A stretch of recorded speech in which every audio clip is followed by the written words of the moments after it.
अध्याय 3 कर्मयोग। अर्जुन ने कहा, हे जनार्दन, हे केशव, यदि आप बुद्धि को सकाम कर्म से श्रेष्ठ समझते हैं तो फिर आप मुझे इस घोर युद्ध में क्यों लगाना चाहते हैं? आपके व्यामिश्रित उपदेशों से मेरी बुद्धि मोहित हो रही है, अतः कृपा करके निश्चय पूर्वक मुझे बताएं कि इनमें से मेरे लिए सर्वाधिक श्रेयस्कर क्या होगा। श्री भगवान ने कहा, हे निष्पाप अर्जुन, मैं पहले ही बता चुका हूं कि आत्म साक्षात्कार का प्रयत्न करने वाले दो प्रकार के पुरुष होते हैं। कुछ इसे ज्ञान योग द्वारा समझने का प्रयत्न करते हैं तो कुछ भक्तिमय सेवा के द्वारा। न तो कर्म से विमुख होकर कोई कर्मफल से छुटकारा पा सकता है और न केवल संन्यास से सिद्धि प्राप्त की जा सकती है। प्रत्येक व्यक्ति को प्रकृति से अर्जित गुणों के अनुसार विवश होकर कर्म करना पड़ता है, अतः कोई भी एक क्षण भर के लिए भी बिना कर्म किए नहीं रह सकता। जो कर्म इंद्रियों को वश में तो करता है, किंतु जिसका मन इंद्रिय विषयों का चिंतन करता रहता है, वह निश्चित रूप से स्वयं को धोखा देता है और मिथ्याचारी कहलाता है। दूसरी ओर, यदि कोई निष्ठावान व्यक्ति अपने मन के द्वारा कर्मेंद्रियों को वश में करने का प्रयत्न करता है और बिना किसी आसक्ति के कर्मयोग प्रारंभ करता है, तो वह अति उत्कृष्ट है। अपना नियत कर्म करो, क्योंकि कर्म न करने की अपेक्षा कर्म करना श्रेष्ठ है। कर्म के बिना तो शरीर निर्वाह भी नहीं हो सकता। श्री विष्णु के लिए यज्ञ रूप में कर्म करना चाहिए, अन्यथा कर्म के द्वारा इस भौतिक जगत में बंधन उत्पन्न होता है। अतः हे कुंती पुत्र, उनकी प्रसन्नता के लिए अपने नियत कर्म करो, इस तरह तुम बंधन से सदा मुक्त रहोगे। सृष्टि के प्रारंभ में समस्त प्राणियों के स्वामी ने विष्णु के लिए यज्ञ सहित मनुष्यों तथा देवताओं की संततियों को रचा और उनसे कहा, तुम इस यज्ञ से सुखी रहो, क्योंकि इसके करने से तुम्हें सुखपूर्वक रहने तथा मुक्ति प्राप्त करने के लिए समस्त वांछित वस्तुएं प्राप्त हो सकेंगी।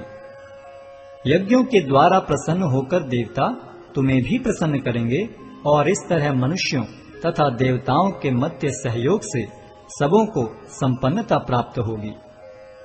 जीवन की विभिन्न आवश्यकताओं की पूर्ति करने वाले विभिन्न देवता यज्ञ संपन्न होने पर प्रसन्न होकर तुम्हारी सारी आवश्यकताओं की पूर्ति करेंगे, किंतु जो इन उपहारों को देवताओं को अर्पित किए बिना भोगता है, वह निश्चित रूप से चोर है। भगवान के भक्त सभी प्रकार के पापों से मुक्त हो जाते हैं, क्योंकि वे यज्ञ में अर्पित किए भोजन प्रसाद को ही खाते हैं। अन्य लोग जो अपने इंद्रिय सुख के लिए भोजन बनाते हैं, वे निश्चित रूप से पाप खाते हैं। सारे प्राणी अन्न पर आश्रित हैं, जो वर्षा से उत्पन्न होता है।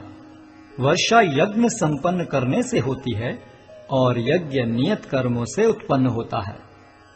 वेदों में नियमित कर्मों का विधान है और ये वेद साक्षात श्री भगवान से प्रकट हुए हैं। फलतः सर्वव्यापी ब्रह्म यज्ञ कर्मों में सदा स्थित रहता है। हे प्रिय अर्जुन, जो मानव जीवन में इस प्रकार वेदों द्वारा स्थापित यज्ञ चक्र का पालन नहीं करता, वह निश्चय ही पाप में जीवन व्यतीत करता है। ऐसा व्यक्ति केवल इंद्रियों की तुष्टि के लिए व्यर्थ ही जीवित रहता है। किंतु जो व्यक्ति आत्मा में ही आनंद लेता है तथा जिसका जीवन आत्म साक्षात्कार युक्त है और जो अपने में ही पूर्णतया संतुष्ट रहता है, उसके लिए कुछ कारणीय कर्तव्य नहीं होता। स्वरूप सिद्ध व्यक्ति के लिए न तो अपने नियत कर्मों को करने की आवश्यकता रह जाती है, न ऐसा कर्म न करने का कोई कारण ही रह जाता है। उसे किसी अन्य जीव पर निर्भर रहने की आवश्यकता भी नहीं रह जाती। अतः कर्म फल में आसक्त हुए बिना मनुष्य को अपना कर्तव्य समझकर निरंतर कर्म करते रहना चाहिए, क्योंकि अनासक्त होकर कर्म करने से उसे पर ब्रह्म की प्राप्ति होती है। जनक जैसे राजाओं ने केवल नियत कर्मों को करने से ही सिद्धि प्राप्त की, अतः सामान्य जनों को शिक्षित करने की दृष्टि से तुम्हें कर्म करना चाहिए। महापुरुष जो जो आचरण करता है, सामान्य व्यक्ति उसी का अनुसरण करते हैं। वह अपने अनुसरणीय कार्यों से जो आदर्श प्रस्तुत करता है, संपूर्ण विश्व उसका अनुसरण करता है। हे प्रथापुत्र, तीनों लोकों में मेरे लिए कोई भी कर्म नियत नहीं है। न मुझे किसी वस्तु का अभाव है और न आवश्यकता ही है, तो भी मैं नियत कर्म करने में तत्पर रहता हूँ। क्योंकि यदि मैं नियत कर्मों को सावधानी पूर्वक न करूं, तो हे पार्थ, यह निश्चित है कि सारे मनुष्य मेरे पथ का ही अनुगमन करेंगे। यदि मैं नियत कर्म न करूं, तो ये सारे लोग नष्ट हो जाएंगे। तब मैं अवांछित जन समुदाय को उत्पन्न करने का कारण हो जाऊंगा और इस तरह संपूर्ण प्राणियों की शांति का विनाशक बनूंगा।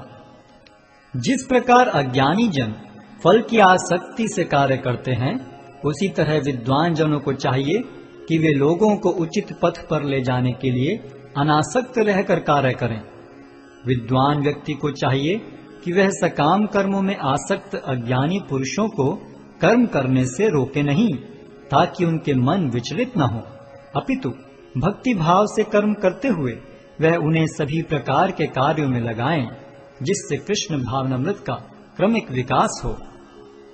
जीवात्मा अहंकार के प्रभाव से मोहग्रस्त होकर अपने आप को समस्त कर्मों का कर्ता मान बैठता है, जबकि वास्तव में वे प्रकृति के तीनों गुणों द्वारा संपन्न किए जाते हैं। हे महाबाहो, भक्ति भाव में कर्म तथा सकाम कर्म के भेद को भली भांति जानते हुए जो परम सत्य को जानने वाला है, वह कभी भी अपने आप को इंद्रियों में तथा इंद्रिय तृप्ति में नहीं लगाता। माया के गुणों से मोहग्रस्त होने पर अज्ञानी पुरुष पूर्णतया भौतिक कार्यों में संलग्न रहकर उनमें आसक्त हो जाते हैं। यद्यपि उनके ये कार्य उनमें ज्ञानाभाव के कारण अधम होते हैं, किंतु ज्ञानी को चाहिए कि उन्हें विचलित न करे। अतः हे अर्जुन, अपने सारे कार्यों को मुझ में समर्पित करके मेरे पूर्ण ज्ञान से युक्त होकर लाभ की आकांक्षा से रहित, स्वामित्व के किसी दावे के बिना तथा आलस्य से रहित होकर युद्ध करो। जो व्यक्ति मेरे आदेशों के अनुसार अपना कर्तव्य करते रहते हैं और ईर्ष्या रहित होकर इस उपदेश का श्रद्धा पूर्वक पालन करते हैं, वे सकाम कर्मों के बंधन से मुक्त हो जाते हैं। किंतु जो ईर्ष्यावश इन उपदेशों की उपेक्षा करते हैं और इनका पालन नहीं करते, उन्हें समस्त ज्ञान से रहित, दिग्भ्रमित तथा सिद्धि के प्रयासों में नष्ट भ्रष्ट समझना चाहिए। ज्ञानी पुरुष भी अपनी प्रकृति के अनुसार कार्य करता है, क्योंकि सभी प्राणी तीनों गुणों से प्राप्त अपनी प्रकृति का ही अनुसरण करते हैं। भला दमन से क्या हो सकता है? प्रत्येक इंद्रिय तथा उसके विषय से संबंधित राग द्वेष को व्यवस्थित करने के नियम होते हैं। मनुष्य को ऐसे राग तथा द्वेष के वशीभूत नहीं होना चाहिए, क्योंकि ये आत्म साक्षात्कार के मार्ग में अवरोधक हैं। अपने नियत कर्मों को दोषपूर्ण ढंग से संपन्न करना भी अन्य के कर्मों को भली भांति करने से श्रेयस्कर है।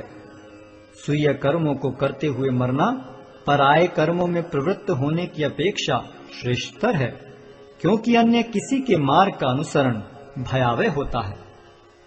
अर्जुन ने कहा, हे वृष्णिवंशी, मनुष्य न चाहते हुए भी पाप कर्मों के लिए प्रेरित क्यों होता है?